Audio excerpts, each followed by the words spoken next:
이번 영상에서 준비한 작품은 공무도화가입니다. 이 작품은 문헌상 가장 오래된 고대 가요이지요. 무려 창작 시기가 고조선으로 추정되고 있는 작품인데 단순히 이 작품을 공부한다는 생각보다 한번 고조선 시대를 살았던 사람의 마음으로 여행해 보는 시간이 되었으면 합니다.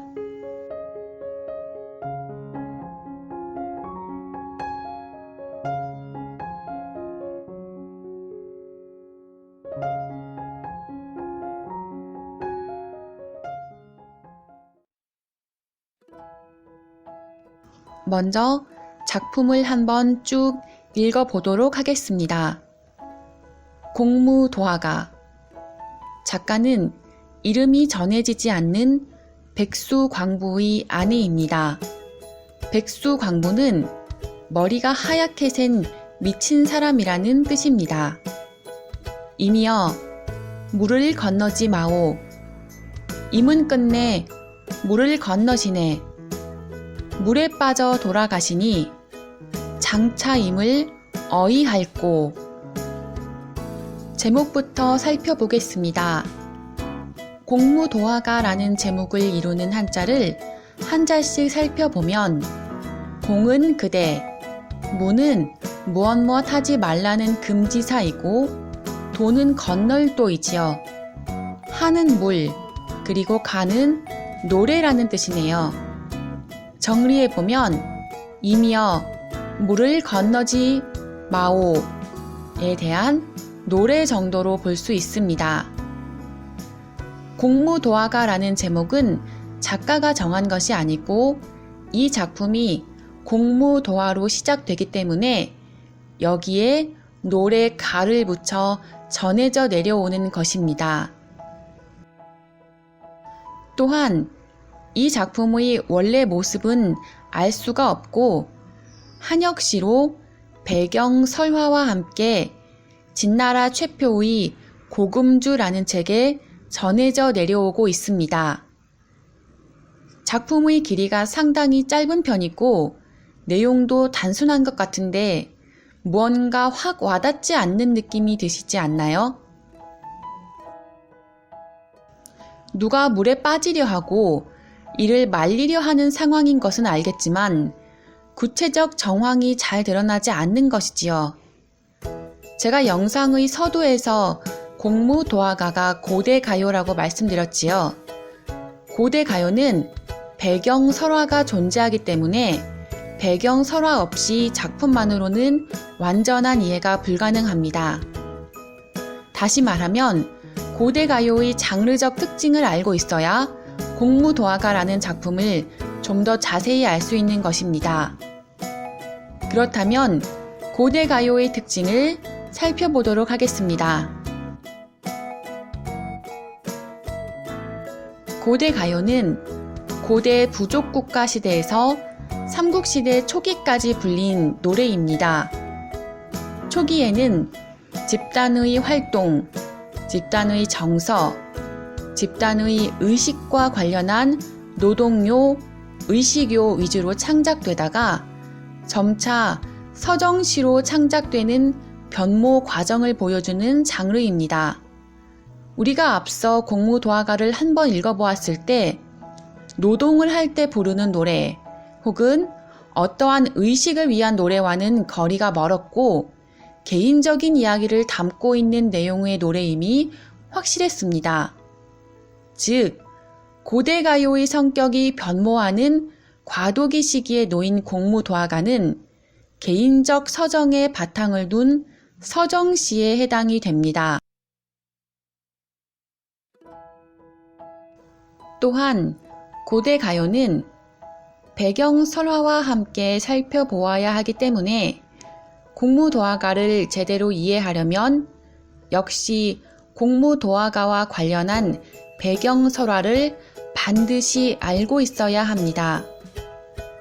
최종적으로 공무도화가 감상을 위한 두 가지 팁을 정리하자면 첫 번째로 작품의 성격이 개인적 서정에 바탕을 두었다는 점을 염두에 두고, 두 번째로는 배경 설화를 반드시 아는 것입니다.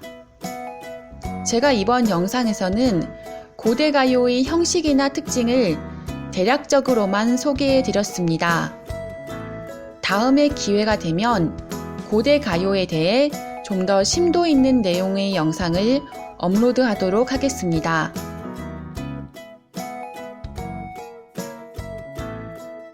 그렇다면 배경 설화를 간단히 정리해 보도록 하지요. 먼저 시대적 배경은 고조선이고 설화 속 등장인물은 4명입니다. 뱃사공인 광리자고, 광리자고의 아내인 여옥, 그리고 백수광부, 백수광부의 아내입니다.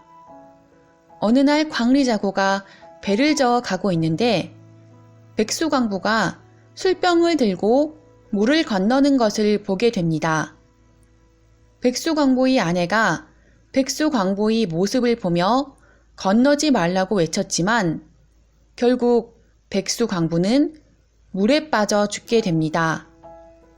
백수광부의 아내는 슬퍼하며 공후라는 악기를 타면서 노래를 부릅니다. 그 노래가 바로 공무도화가입니다. 광리자고는 이 모습을 지켜본 뒤 집으로 돌아가 자신의 아내인 여옥에게 이 비극적인 이야기를 들려줍니다. 여옥은 그 이야기를 듣고 슬퍼하면서 그 노래를 다시 불러보게 됩니다. 그 노래를 듣고 울지 않은 사람이 없었다고 합니다.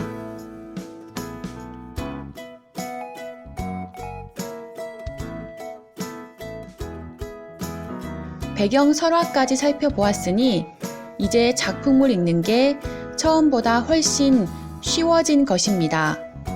다시 작품을 보겠습니다. 이미여 물을 건너지 마오. 화자는 이미 물을 건너는 것을 만류하고 있는 상황입니다. 특징으로는 화자가 대상에게 말을 건네는 방식을 사용하고 있다는 점을 생각해 볼 수 있습니다. 물을 건너지 말라고 했으니 물은 무언가 부정적인 느낌으로 다가옵니다. 여기에서는 물이 위험의 대상으로 나타나고 있습니다. 임은 끝내 물을 건너시네. 이미 결국 물을 건넜다는 사실이 드러나 있습니다. 물에 빠져 돌아가시니. 물로 인해 결국 임은 세상을 떠나게 됩니다. 즉, 여기에서 물은 죽음과도 밀접한 연관이 있는 이미지입니다. 장차 임을 어이할고. 결국 임은 화자의 만류에도 불구하고 물에 빠져 죽습니다. 당연히 이 작품의 기본적인 정서는 슬픔입니다. 그런데 또 한 가지 놓치지 말아야 할 점은 화자의 체념적인 태도입니다.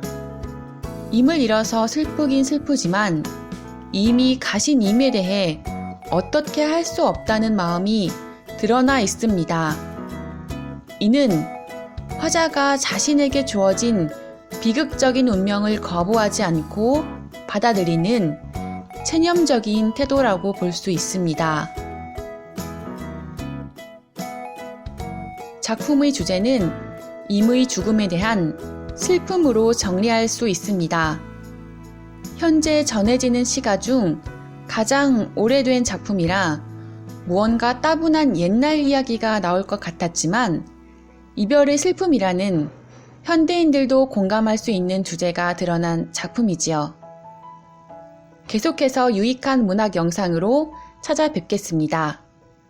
시청해주셔서 감사합니다.